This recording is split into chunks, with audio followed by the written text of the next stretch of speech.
5 माह में budget खसारा IMF से किए गए वादों से ऊपर है। इसलिए IMF डिमांड कर रहा है कि हुकूमत इकदाम करे, जबकि दिसंबर में अंदेशा है कि FBR अपना टारगेट एक बहुत बड़े मार्जिन से मिस कर देगा, जिससे IMF का दबाव मजीद बढ़ेगा। और इस वक्त आवाम को पहले ही सिर्फ इंपोर्टेड इन्फ्लेशन का सामना नहीं है, बल्कि वफाकी और सूबाई हुकूमतें इंतजामी इकदाम में भी नाकाम हैं। आटे की कीमत में मुसलसल इजाफा हो रहा है और अब फी किलो आटा 145 रुपये पर पहुंच चुका है, यानी गुज़िश्ता चंद महीनों में बेपनाह इजाफा हो चुका है। दिसंबर के महीने में महंगाई 25% रहने की तवक्को है और जून के बाद से मुसलसल 7वां महीना होगा कि जब महंगाई 20% से ऊपर रहेगी। खाने पीने की अशिया की महंगाई मुसलसल 30% से ऊपर है और non food non energy inflation भी 16% से ऊपर है, जिसकी वजह से शराय सूद में मजीद इजाफे की तवक्को है और उससे सूद की अदायगियाँ मजीद बढ़ जाएंगी। यानी मईशत हर तरफ से फंस गई है, इसलिए हुकूमत भी फंस गई है।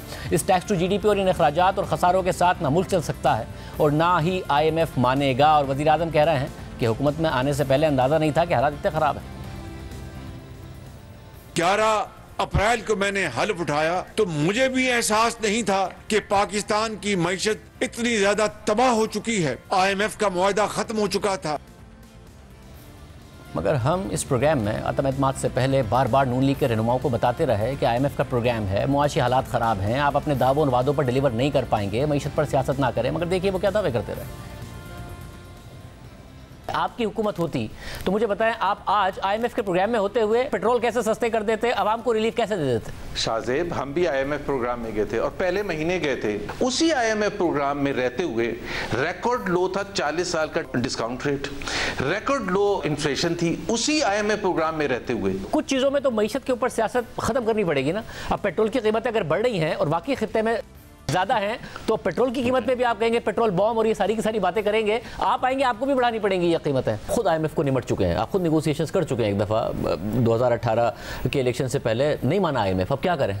आप आ जाएंगे तो आप क्या कर लेंगे? देखिए हम आ जाएंगे तो बहुत सारी इंप्रूवमेंट लेकर आएंगे। इनको बिजली अगर ये सस्ती कर दें आज और इंडस्ट्रियलिस्ट को शिफ्ट कर दें, इतनी सस्ती कर दें कि उनको वारे में आना शुरू कर दें। इन्होंने जो एडिशनल कंजम्पशन है उसके ऊपर रिलैक्सेशन दी। सर्दियों में लोग गैस से बिजली की तरफ जाएं, उसके ऊपर एडिशनल कंजम्पशन पे कहा कि जी नहीं अब नून को आने दें, हम रेट कम करेंगे, हम कंजम्पशन बढ़ाएंगे, हम आपको सर्कुलर डेट भी खत्म करके दिखाएंगे और रेट कम करके दिखाएंगे। जब आप गए तो 1000 अरब रुपए का छोड़ के गए थे ना। पता है मसाइल इतने ज्यादा बड़े हैं, IMF का प्रोग्राम भी है, सारी शर्तें पूरी करनी है, महंगाई आपसे भी कंट्रोल नहीं होनी है। मेरे पास घर में बड़ा अच्छा माली है, उसको गाड़ी चलाने नहीं आती, उससे मैं गाड़ी चलवाऊं तो वो कैसे चलाएगा?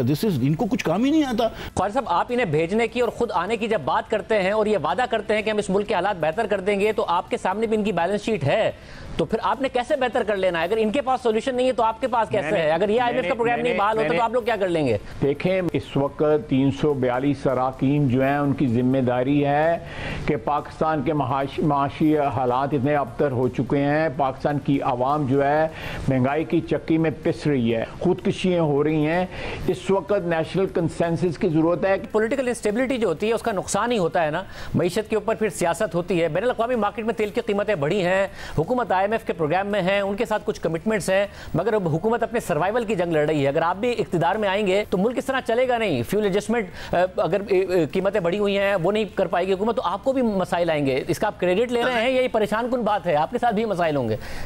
जी शाहजेब, इस वक्त जो असल बहरान है वो तेल की कीमतें बैनुल अक़वामी मंडियों में बढ़ने का नहीं है।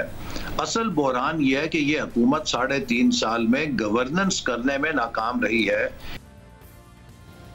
और अब वही हो रहा है, नून लीग की हुकूमत फंस गई है।